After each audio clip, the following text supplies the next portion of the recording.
Hey, it's John.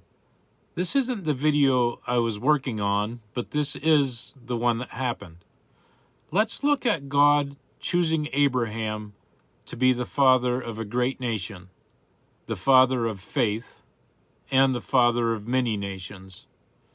That's what resulted in his name being changed from Abram to Abraham. I will simply call him Abraham. Please forgive a short bunny trail here. I asked ChatGPT for the number of biblical tribes which can be attributed to Abraham through his offspring from 3 wives, and that counts up to 23 tribes. I then asked ChatGPT how many modern nations consider themselves to be descendants of Abraham, and that also is 23. I don't know what the significance is of that, but the spiritual tribe and nation of Abraham, not counted by ChatGPT, could be considered both the 24th tribe and the 24th nation. Interestingly, John, in the revelation of Jesus Christ, sees 24 elders around the throne. Now that has competing interpretations, some saying it represents the 12 tribes of Israel plus the 12 apostles. In any event, the number 12 is generally considered completeness, and the number 24 is generally considered completeness. So it's interesting, the uncounted tribe and nation is the spiritual nation and tribe of believers, descendants of Abraham by belief and faith. My journey here suggests tribe and nation number 24 is the completeness of God's promise through Jesus Christ to Abraham. God chose Abraham so that he would become the kind of covenant head leading to a righteous lineage. Let's look at the actual binding promise or ritual that establishes this covenant.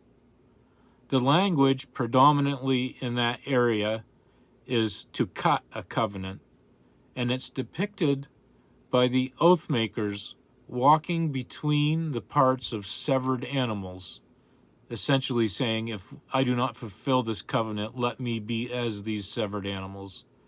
God instructs Abraham to prepare the animals. Then God puts Abraham into a deep sleep, the same wording as Adam's deep sleep in the creation of Eve. So God puts Abraham in a sleep and performs the ritual himself, passing between the sacrificed animals. Unusual, since normally both parties would walk between the animal pieces. But this promise is performed by God alone, and Abraham is a passive recipient during this ritual. It is God who made the covenant, yet it was Abraham's faith, his belief in the promise, that God credited as righteousness. It was God who made this promise, passing between the severed animals as a smoking fire pot and flaming torch. The ritual of this unilateral promise symbolically communicates that God binds himself to the covenant under oath, assuming sole and personal responsibility for its fulfillment. Through Christ, the promised seed of Abraham, the covenant is fulfilled.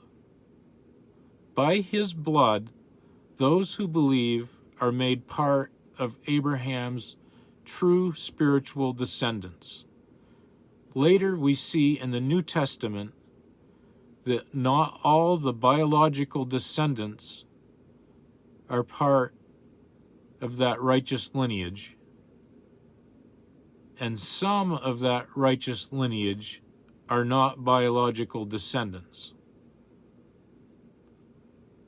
The mighty nation foretold is the descendants of Abraham by faith and belief.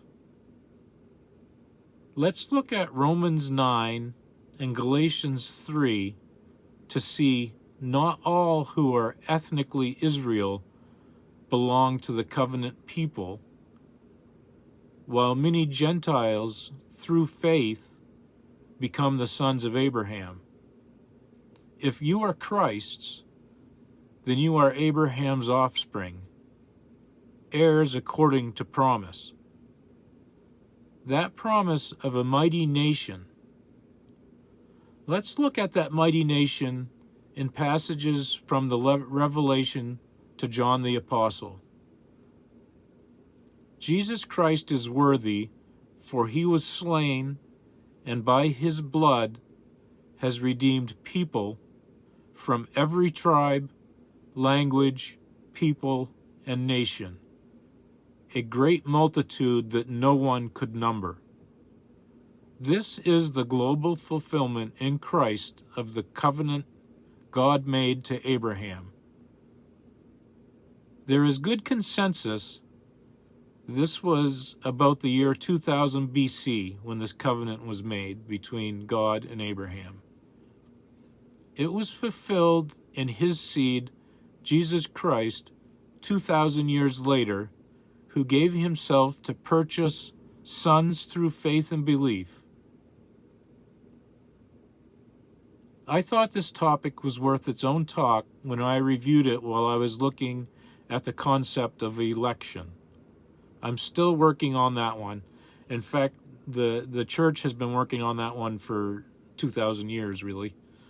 So I'm not going to answer it, but I still want to talk about it. So that'll be coming soon.